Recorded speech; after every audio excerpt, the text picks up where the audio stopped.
मुंबई महानगरपालिकेच्या महापौरपदी शिवसेनेचे विश्वनाथ महाडेश्वर आणि उपमहापौरपदी हेमांगी वरळीकर विराजमान झालेत। शिवसेना पक्षप्रमुख उद्धव ठाकरेंनी महानगरपालिकेत महाडेश्वरांचं पुष्पगुच्छ देऊन अभिनंदन केलं। शिवसेनेच्या विश्वनाथ महाडेश्वर यांना भाजपनं पाठिंबा दिला, त्यांना एकूण 171 मतं पडली।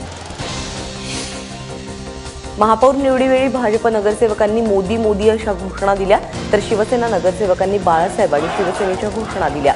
महाडेश्वर यांच्या निवडीनंतर भाजपचे गटनेते मनोज कोटक यांनी त्यांच्या गळ्यामध्ये कमळाच्या फुलांचा हार घालून महाडेश्वरांचं अभिनंदन केलं।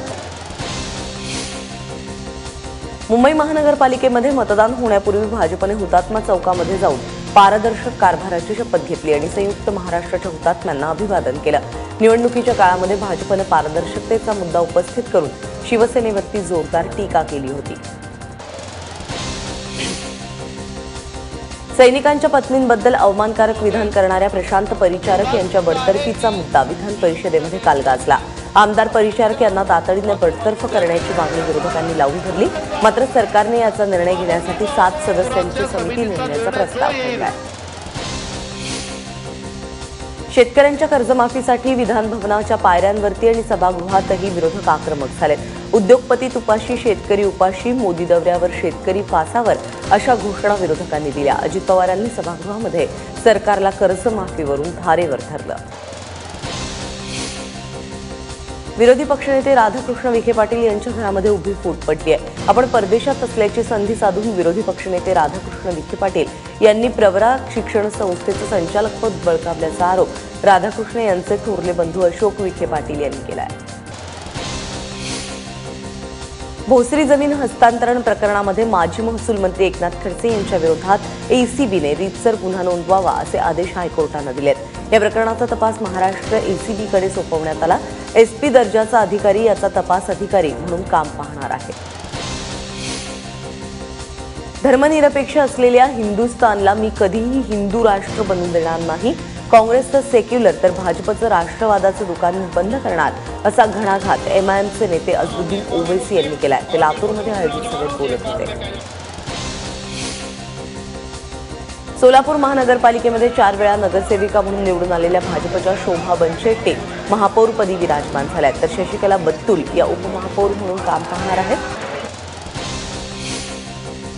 नोटबंदीच्या काळामध्ये घालून दिलेल्या मर्यादेपेक्षा अधिक रक्कम खात्यामध्ये जमा करणाऱ्या देशातील 19 लाख जणांना आयकर विभागाने नोटीस बजावलेली आहे। यामध्ये मराठवाड्यातील 400 जण आहेत। सांगलीतल्या म्हैसाळमधील गर्भपात प्रकरणी कर्नाटकातून डॉक्टर श्रीहरी घोडके या बोगस डॉक्टरला अटक करण्यात आली आहे। कर्नाटकातील कागवाडमधून 2 सोनोग्राफी मशीनसह घोडकेला ताब्यात घेण्यात आले, तर विजापूरमधून डॉक्टर रमेश व्यंकटेश देवगीकर यासह आणखी एका डॉक्टरला 2 सोनोग्राफी मशीनसह अटक करण्यात आली आहे। पुण्यामध्ये चेन्नई कुर्ला एक्सप्रेसमधून प्रवास करणाऱ्या दोघांकडून 15 किलो 650 ग्रॅम सोन्याचे दागिने जप्त करण्यात आले। तब्बल 4 कोटी 38 लाख रुपये किमतीचे हे दागिने आहेत।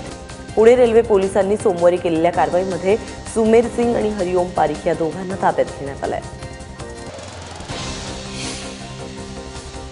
ठाण्यातील खंडणी विरोधी पथकाने 2 धडक कारवाईमध्ये 3 जणांना अटक केली आहे। पहिल्या कारवाईमध्ये कल्याण भिवंडी बायपासवरती बेकायदेशीर प्राणघातक शस्त्र बाळगणाऱ्याला अटक करण्यात आलेली आहे। आरोपीकडून 4 पिस्तूल, 4 मॅगझिन आणि 30 जिवंत काडतुसं जप्त करण्यात आली आहेत, तर दुसऱ्या कारवाईमध्ये 1000 आणि 500च्या 1,25,00,000च्या जुन्या नोटा सापडल्या।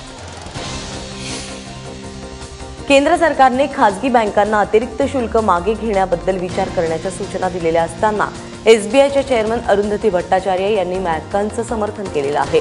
एवढंच नाही तर येत्या काळामध्ये स्टेट बँक देखील 4 पेक्षा जास्तीच्या व्यवहारांवरती शुल्क आकारण्याच्या तयारीत असल्याचं भट्टाचार्य यांनी म्हटलंय। उत्तर प्रदेश विधानसभेच्या निवडणुकीत यंदा पहिल्यांदाच 61% अधिक मतदान झालंय। स्वातंत्र्यानंतर पहिल्यांदाच यूपीमध्ये एवढं मतदान झालंय। काल 7व्या टप्प्यासाठी एकूण 60% मतदानाची नोंद झाली आहे, तर सर्व 7 टप्प्यातील एकत्रित मतदानाची आकडेवारी 61.3 एवढी पोहोचली आहे। अजूनही एका जागेसाठीचं मतदान राहिलेलं आहे आणि त्याचमुळे ही टक्केवारी आणखी वाढण्याची शक्यता आहे। गेल्या निवडणुकीत ही टक्केवारी 59.40 एवढी होती, त्यामुळे यंदा किमान 2% वाढ झाल्याचं स्पष्ट होत आहे। त्यामुळे हा वाढलेला टक्का कोणाचा फायदा करून देतो आणि कुणाला मारक ठरतो हे 11 मार्च रोजी स्पष्ट होईल. पण सध्या तरी वाढलेल्या मतदानाने राजकीय पक्षांची धाकधूक वाढली आहे हे मात्र नक्की. अजमेर बॉम्बस्फोट प्रकरणातील आरोपी स्वामी असीमानंद यांना राष्ट्रीय तपास यंत्रणा अर्थातच NIA यांच्या जयपूर न्यायालयाने निर्दोष मुक्त केलेलं आहे. या प्रकरणातील इतर तिघांना मात्र न्यायालयाने दोषी ठरवलंय. असीमानंद यांच्या विरोधातील पुरावे मिळाले नसल्याचं NIAने म्हटलेलं आहे. उत्तर प्रदेशातील ठाकुरगंजमध्ये मंगळवारी पोलिसांसोबत झालेल्या चकमकीमध्ये संशयित दहशतवादी सैफुल्ला ठार झाला. त्याला देशद्रोही म्हणून त्याच्या वडिलांनी मृतदेह स्वीकारण्यास नकार दिलाय. सैफुल्लाचे वडील सरताज यांनी अंतिम संस्कारासाठी सैफुल्लाचा मृतदेह घेण्यास नकार दिला. नाशिकच्या सिटी सेंटर मॉलमध्ये काल महिला दिनाच्या निमित्ताने तब्बल 104.2 फूट लांबीचा केक बनवण्यात आला होता. तब्बल 108 किलो वजनाचा हा केक बनवण्यासाठी 80 किलो मैदा आणि क्रीम वापरण्यात आलं. यासोबतच 15 किलो अननसाचा वापर यासाठी करण्यात आला. हा भव्य केक पाहण्यासाठी नाशिककरांनी मोठी गर्दी केली होती. नाशिकमधील विविध क्षेत्रात काम करणाऱ्या महिलांच्या हस्ते हा केक कापून महिला दिन साजरा करण्यात आला.